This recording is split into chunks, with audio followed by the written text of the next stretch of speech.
Thank you very much. It is a pleasure to be here and to open this conference today. I know that this is a bit of a standard line a lot of people use. I'm sure that in your speech you have said this many, many times. What is true, though, that when it's CFTA, we really mean it.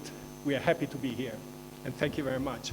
So, ladies and gentlemen, Dr. Songwe, the Executive Secretary of UNECA, distinguished guests, colleagues, friends, I'm delighted to be here today as a part of the opening of the CFTA Regional Trade Forum of Africa.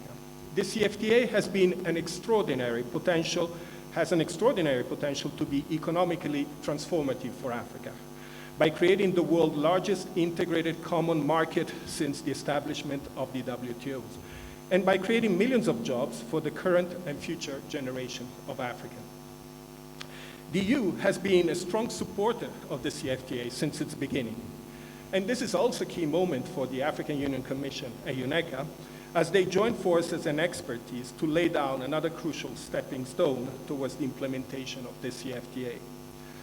I would like to use my few minutes here to just explain a little bit the reason why we've been supporting the CFTA.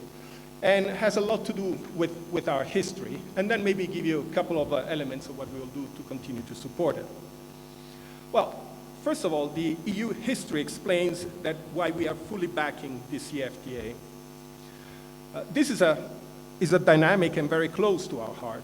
It was through the establishment of the free trade area and customs unions and the single market that in the last 60 years have become the longest period of peace, economic growth, and prosperity in our continent.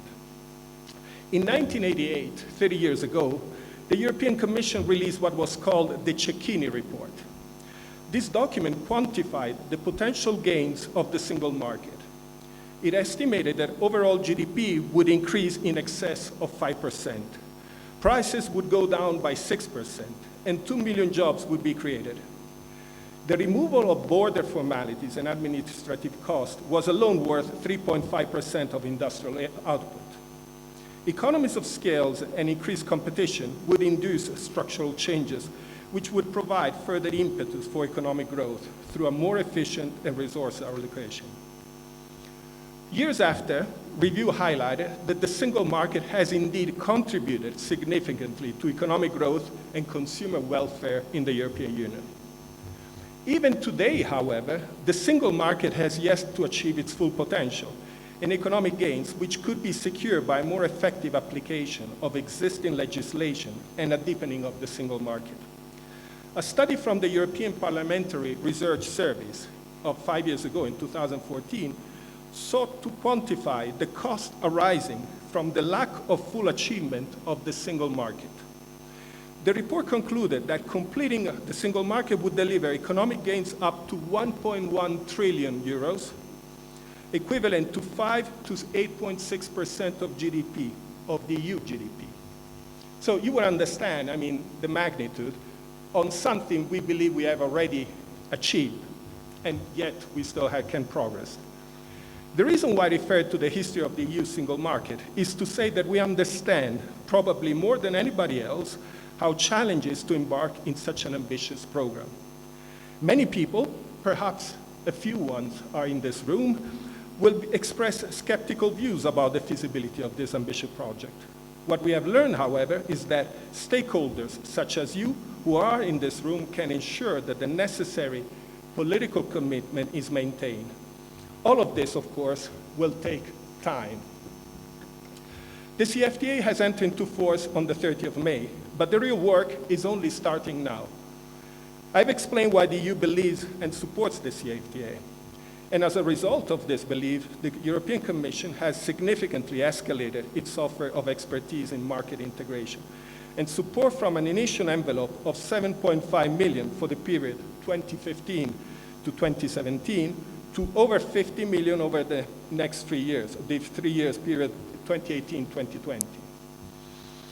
As was highlighted by the European Commission President Juncker at the speech of the State of the Union last September last year, referring to the African Continental Free Trade Area, he expressed the wish that in the long-term perspective is to create a comprehensive continent-to-continent free trade agreement between the EU and Africa. To prepare this, economic partnership agreements, free trade agreements including the deep and comprehensive free trade areas, and other in the countries of North Africa, and other trade regimes with the EU should be exploited to the greatest extent as building blocks to the benefit of the CFTA. The ambition is to further increase African exports and to attract investment, including to manufacturing and processing sectors, and to encourage the creation of regional value chains through flexible rules of origin. To support this effort, a massive package of 40 billion euros grants, not loans, grants, under the new Africa-European Alliance for Jobs and Growth is proposed as from 2021 to 2027, to, among others, attract investment that would create 10 million jobs in Africa.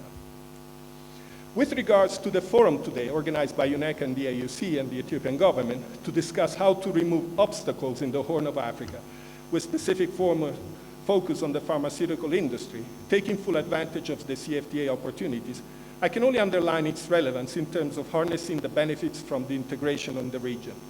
This sector offers tremendous opportunities in terms of value chains, economies of scale, and market size. We have observed that almost all the countries of the Horn of Africa have ratified and/or signed the CFTA. This demonstrates commitment to this important continental strategy, and it raises the hopes in terms of future development. Continental region integration will significantly contribute to the stability of the Horn of Africa, as well as of other parts of the continent. But a stable region is also a condition for a successful regional integration. And the region raises, of course, some concerns in this regard at this particular point in time.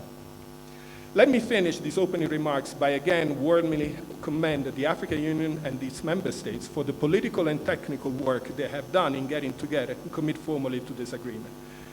History teaches us that trade is a powerful engine of peace, growth, and development. So let's therefore make history happen. Thank you very much.